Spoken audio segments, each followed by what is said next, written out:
नमस्कार, सत श्री अकाल, अस्सलाम वालेकुम आज सभी लोगों को। दोस्तों अगर आप इग्नू की प्रिपरेशन कर रहे हैं तो हमारा जो चैनल है आप लोगों के लिए काफ़ी हेल्पफुल होगा। आपको इसकी प्लेलिस्ट में जाना है और यहाँ जाकर अपने अपने सब्जेक्ट्स को देखने हैं और इनकी प्रिपरेशंस को स्टार्ट करना है। तो जितना हो सके इनकी प्रिपरेशन कीजिए क्योंकि इग्नू के जो भी पेपर्स होते हैं दोस्तों काफ़ी टफ आते हैं, खास करके मैथ्स के तो बहुत ही ज़्यादा टफ आते हैं। तो इन बिना टाइम वेस्ट किए इनकी प्रिपरेशन को स्टार्ट करें। तो चलिए चलते हैं हम आज के लेक्चर की तरफ। तो आज हम करने वाले हैं BMTC ये 134 का यूनिट नंबर 4। इससे पहले ऑलरेडी मैं 1 2 3 यूनिट्स ऑलरेडी अपलोड कर चुका हूँ। पॉसिबल रहा तो इस वीडियो में भी वही कहूँगा कि इसके आंसर्स मैं जल्द से जल्द आपको भिजवाने की कोशिश करूँगा ताकि आपकी प्रिपरेशन बेस्ट हो। ठीक है ना। तो बिना देर किए चलते हैं क्वेश्चन फर्स्ट की तरफ। क्या कह रहा है जरा ध्यान से देखिए। Let G be a group and let H be a normal subgroup. इस क्वेश्चन को करने से पहले आपको पता होना चाहिए नॉर्मल सब ग्रुप होता क्या है, पहली बात। दूसरा, नॉर्मल सब ग्रुप की प्रॉपर्टी होती क्या है। देखो, जिस तरीके से सेट होता है उसका एक छोटा सा हिस्सा कहलाता है सबसेट, उसी तरीके से ग्रुप होता है उसका एक छोटा सा हिस्सा कहलाता है सब ग्रुप। तो ये जो आपको क्वेश्चन नंबर फर्स्ट दिख रहा है, then G need not be abelian, तो इसमें अबिलियन की भी आपको पता होनी चाहिए। और मैं आपको बता दूं ये क्वेश्चन नहीं है, ये एक थ्योरम है जो आपकी बुक में यूनिट नंबर 4 में दी गई है। तो उस थ्योरम को समझना, ये क्वेश्चन करना बहुत ही ज़्यादा आसान हो जाएगा। ठीक है ना। तो ये क्वेश्चन आपका जो है उस थ्योरम से इजीली प्रूव हो सकता है, आप बुक में देख सकते हैं। दूसरा क्वेश्चन क्या कह रहा है, इस D8 साइक्लिक वाई और वाई नॉट। तो जरा ध्यान से देखना, साइक्लिक ग्रुप की आपको प्रॉपर्टीज़ पता होनी चाहिए, कौन कौन सी चीज़ जो है ग्रुप को और साइक्लिक ग्रुप को अलग अलग करती हैं। ठीक है ना। क्या क्या डिफरेंस है, मतलब एक ग्रुप और एक साइक्लिक ग्रुप में फ़र्क क्या होता है, किस तरीके से आप किसी सेट को किसी ग्रुप को साइक्लिक प्रूफ कर सकते हो, कौन कौन सी चीज़ें हैं जो हमें चेक करनी होती है, प्रॉपर्टीज़ कौन सी लगती है। तो ये सारी चीज़ें आपको देखनी होगी। ठीक है ना। अब नेक्स्ट देखते हैं, next question. Every non trivial सब ग्रुप ऑफ जेड, ध्यान से सुनना, एवरी नॉन ट्रिवियल सब ग्रुप ऑफ सेट। यहाँ पे आपको एक बात ध्यान देनी होगी कि नॉन ट्रिवियल क्या होता है। दोस्तों होता क्या है, दो शब्द आपको इस चैप्टर में सुनने को मिलेंगे, एक होता है ट्रिवियल और एक होता है नॉन ट्रिवियल। तो दोनों के मतलब आपको पता होने चाहिए। मैं ऑलरेडी लेक्चर्स में बना चुका हूँ आपका MTE06 नाम से। अगर कोई भी दिक्कत है तो MTE06 में जाइए, उन वीडियोस को देख सकते हैं। वहाँ मैंने क्लियरली एकदम कवर कर रखा है कि ट्रिवियल सब ग्रुप क्या होते हैं, नॉन ट्रिवियल सब ग्रुप क्या होते हैं। किसके कह रहे हैं, ऑफ जेड। जेड यहाँ पे दोस्तों इंटीजर का सब ग्रुप होगा। ठीक है ना। Is of the form m Z for some m belongs to integer, hence all the subgroups of Z are known. ठीक है ना। तो यहाँ पे आपको दो तीन बातें जो एरर लाएंगी आपके आंसर में यही होगी कि नॉन ट्रिवियल का मतलब क्या होता है और ट्रिवियल का मतलब क्या होता है। ठीक है ना। अब नेक्स्ट क्वेश्चन देखिए क्या कह रहा है, show that Q is not a cyclic group. क्या शो करना है आपको, क्यू जो है वो साइक्लिक ग्रुप नहीं है। ये जो है आपका शायद 2 मार्क्स का या ये एक एडिशन क्वेश्चन है।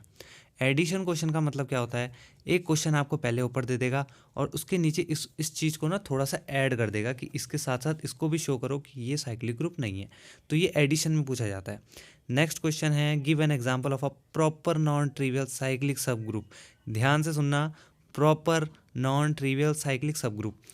अब इस क्वेश्चन को इजीली अगर करना है तो सबसे पहले आपको सब ग्रुप पढ़ना होगा, सब ग्रुप क्या होता है।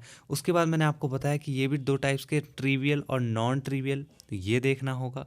नीवियन ट्रिवियल और नॉन ट्रिवियल के साथ साथ आपको ये देखना पड़ेगा कि प्रॉपर और इम्प्रॉपर क्या होता है। ध्यान से सुनना, ये बहुत ही ट्रिकी क्वेश्चन है, इजीली फंसोगे इसमें, बहुत आसान है लेकिन है ट्रिकी। ठीक है ना। जिसके कॉन्सेप्ट एकदम क्लियर है वही इस क्वेश्चन को कर पाएगा। Give an example of a proper noun trivial cyclic सब ग्रुप। पहले पता करो ट्रिवियल और नॉन ट्रिवियल क्या होता है, उसके बाद करो प्रॉपर और इम्प्रॉपर क्या होता है। तो इस तरीके से प्रॉपर भी हो और नॉन ट्रिवियल भी हो साइक्लिक सब ग्रुप, ये आपको दे रखा है जहाँ पे एक्स को जो है आपका X1 और X2 है। ठीक है ना। तो ये बात ध्यान से रखना, क्वेश्चन ईजी है लेकिन थोड़ा ट्रिक है।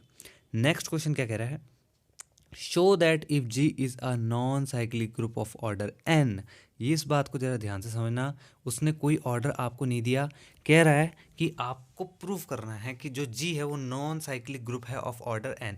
यहाँ पे आप n को x कुछ भी मान के इसे प्रूफ करोगे। ठीक है ना, क्योंकि कोई फिक्स नहीं दिया है। अगर फिक्स दे सकता था एग्जाम में बोल सकता है show that if G is a non cyclic group of order 3 या ऑर्डर 5, कुछ भी बोलेगा तो वहाँ पे आपको क्वेश्चन आसान होगा। लेकिन यहाँ पे थोड़ा डिफिकल्ट बैठेगा क्योंकि आपको वो आपको चॉइस दे रहा है कि भाई तू क्वेश्चन कर, कैसे करेगा। Then G has no element of order n. देखो पहले क्या कह रहा है कि show that if G is a non cyclic group of order n. आपको ये एक ग्रुप बनाना पड़ेगा जी जो नॉन साइक्लिक हो और उसका ऑर्डर एन हो। तब आपको ये दिखाना पड़ेगा कि उसका कोई भी एलिमेंट ऐसा नहीं है जो उस ऑर्डर का हो जो कि उसके ग्रुप का ऑर्डर है। ठीक है ना।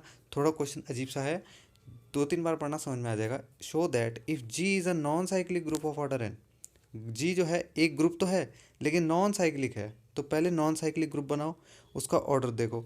उसके बाद आपको then G has no element of order n. ये वाला जो क्वेश्चन है ट्रू और फॉल्स में पूछा जाता है कि अगर और शो दैट की जगह वेदर इट इज़ और नॉट भी बोल सकता है। ठीक है ना। तो 2 मार्क्स में पूछा जाएगा, या 3 में ही पूछा जा सकता है, ये आपकी वो चॉइस है उनकी, वो कैसे पूछेंगे, पर मेरे ख्याल से 2 में आएगा। ठीक है ना। नेक्स्ट क्वेश्चन देखिए क्या कह रहा है। Find 15 18 and 15 intersection 18 in Z. ठीक है। ये बुक का क्वेश्चन है, बिल्कुल ये बुक का क्वेश्चन है। ठीक है ना। बुक में देख लेना, इजीली पता चल जाएगा। नीचे वाला देखो, how many elements of order 2 end of order 5। Order 2 और ऑर्डर 5 के आपको क्या करना है, एलिमेंट्स फाइंड आउट करना है इनके अंदर के। ठीक है, कितने हैं इनके अंदर। Can you find the elements if they exist. तो ये भी आपको ध्यान रखना है, ये भी बुक का क्वेश्चन है। बहुत बढ़िया क्वेश्चन है और अलग क्वेश्चन है, ज़रा ध्यान से देखना। जो क्वेश्चन भी मैं दे रहा हूँ आपको बहुत ही अलग दिखाई दे रहे होंगे। आपको कभी बार ये भी लगेगा यार ये एग्ज़ाम में आएगा भी कि नहीं आएगा। ठीक है ना। तो क्वेश्चन इग्नू ऐसे ही देगा जो एग्ज़ाम में आपको लगेगा कि आएगा ही नहीं। ठीक। नेक्स्ट क्वेश्चन हमारा है, कंसिडर D20 इक्वल्स टू 1 है, फिर कॉमा है, फिर आर है, फिर कॉमा है, dot dot dot dot dot dot dot का मतलब है आर की सीरीज कंटिन्यू है। कहाँ तक, आर की पावर 9 तक। मतलब आर होगा, R1 होगा, 2 होगा, 3 होगा, 4 होगा, 5 होगा, 6 7 8 9। उसके बाद कॉमा है स्मॉल आर, फिर कॉमा है स्मॉल आर के साथ मल्टीप्लाई में है कैपिटल आर, फिर कॉमा है, फिर डैश डैश डैश डैश, मतलब कंटिन्यू चल रही सीरीज। स्मॉल आर के साथ फिर से 9 है, यानी कि यहाँ पे एक ही चीज़ ऐड करी गई है, वो आर। ठीक है। Okay. With order of r equals to 2। यहाँ पे स्मॉल आर की बात हो रही है कि जो उसका ऑर्डर है 2 है।